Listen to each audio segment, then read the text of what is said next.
Hello everybody, welcome back to Screen Stars. I'm here today to bring you my review for the horror sequel, A Quiet Place Part 2. It's written and directed by John Krasinski, and it has the returning cast from the first film, as well as Cillian Murphy, who makes an addition to this cast. Now this film, we all know the story for this film. It was supposed to come out last year. COVID-19 had other plans, and it was delayed and put back several times. And we have finally now been able to see this film, and this film seems to be bringing people back into the cinemas, thankfully.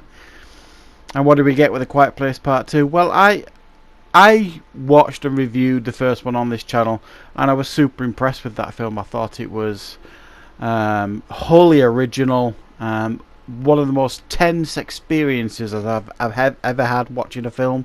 Gave me a headache. It was so tense, that film. I was all tensed up watching it. Very, very good. Very original horror film. Really enjoyed it. And how do you follow that up? Well, this film follows pretty much immediately after the first film. Other than we get like a 10-minute or so flashback scene at the beginning, but that John Krasinski's in it with his family, and we learn a little bit more about when these creatures arrived on the planet.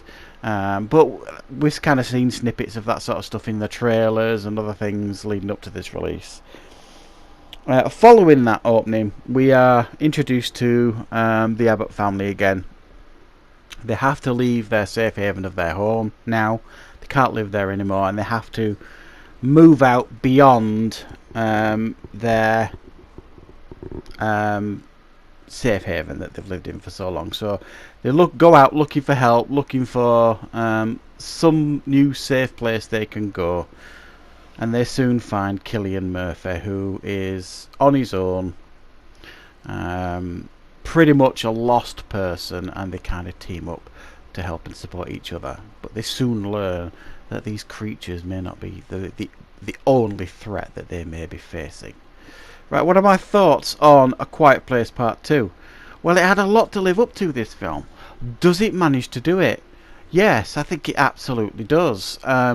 This film follows on by you having the same strengths as the first film, and by that, you know, it's play on sound, like, you know, you make a sound, you're dead sort of thing, and they use that consistently through this film, as they did in the first one. Probably more in this film, actually. There was 2 or 3 scenes in the first film that really played on that. Very, very tense.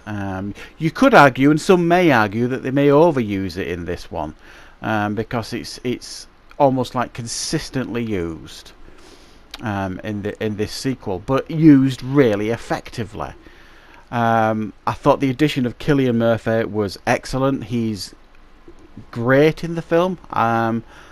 When they first meet him, he is, you know, completely lost. He's been on his own, totally disconnected with humanity, and the family have to kind of make this connection with him, especially the daughter, Regan, who's deaf, or partially deaf.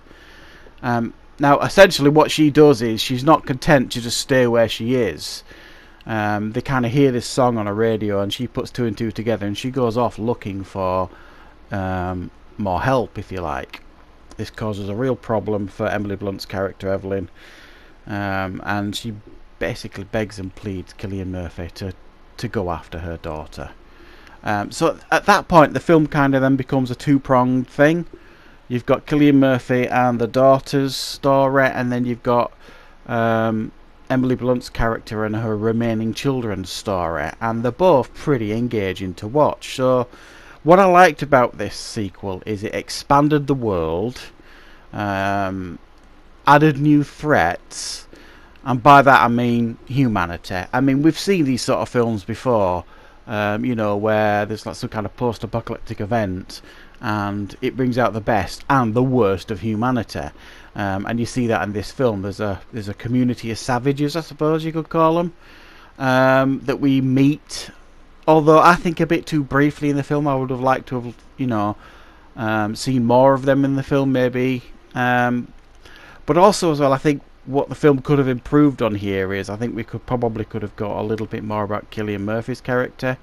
I mean, they already played with a flashback scene at the beginning of the film. I would have liked to have learned more about his situation, what happened to him and his family and things like that, maybe through some flashbacks or even through discussions. You know, we don't get an awful lot from his character, but he's got a good arc, his character Cillian Murphy, and like I say, a really strong addition to this film. So I thought the film was really good, really effective.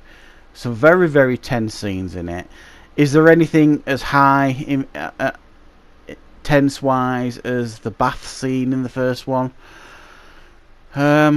Maybe not, because it's not the same, is it? Second time round, you know, we've already learned about this world, learned about these creatures, and we've kind of seen, like, you know, scenarios of keeping absolutely silent. So maybe not just as effective because it's not the first time we've seen these sort of things. But yeah, I thought there was some very, very tense scenes in this. They used the weapon that they gained in the first film to fight back against the creatures. That was used effectively again in this film. And they do learn of another weakness of the creatures, which I'm obviously not going to spoil here. So I like the world expansion here. I like the fact that they've made the world bigger. I think there's more room, more scope to grow with this film, to see where it's going to go.